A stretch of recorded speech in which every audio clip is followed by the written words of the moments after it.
it's Cheryl Jones. I'm the Health and Human Science Educator in Hancock County, and I am here with who? Caden, my son. And we're just gonna talk about making meatloaf today. So we're gonna make meatloaf for dinner, so we thought we would go ahead and kind of talk to you guys about some of the things that we do. So what was the first thing we did? We wash our hands, and if we don't wash our hands, then we get germs everywhere, and then everyone will eat the germs off the food. Yeah, that would be gross. So we don't want that. And then we went ahead and we prepared our ingredients, right? So we went ahead and got all our ingredients so you guys wouldn't have to watch us do some of the tedious stuff.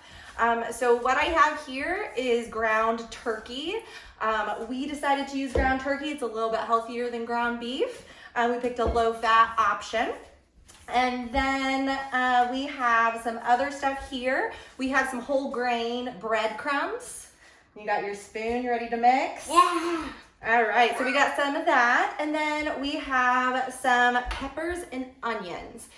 So a great thing about meatloaf or other items when you're using ground meats is that you can cut up vegetables super small and put them in to kind of hide them from the kids.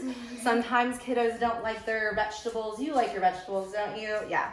And if they don't like it at all and you think that they'll see those pieces, you can puree it. It just kind of depends. But I always encourage people to still have some type of vegetable side and encourage your children to still be eating fruits and vegetables. But this is a great way to kind of hide that in. All right.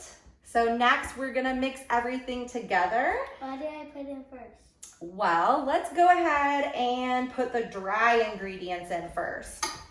So for the dry ingredients we have, right here, that's the right, yep, and you can just pick this up and you can dump it on in. Good job. So we have breadcrumbs, Italian seasoning, salt and pepper. Is that everything? A little bit. All right, mix that on in there, perfect.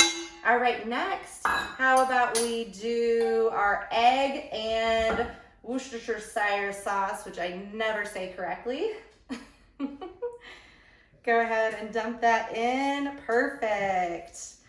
All right, and that is that. And then we have garlic and onions and peppers that we've already cut up, and we went ahead and sauteed those. You see that? You showed them?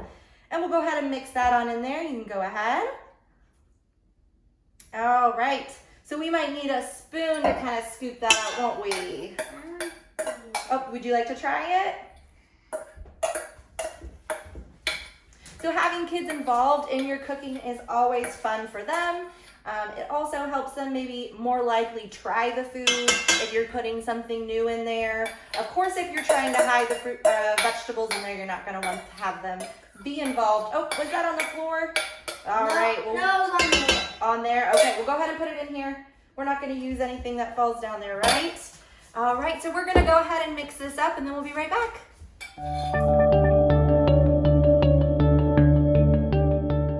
All right, we're back, and we have it all in the pan and ready to go in the oven. It's going to cook for about 40-45 minutes, and by the end of the last 15 minutes, we're gonna make sure we take it out and we're gonna put our sauce on it.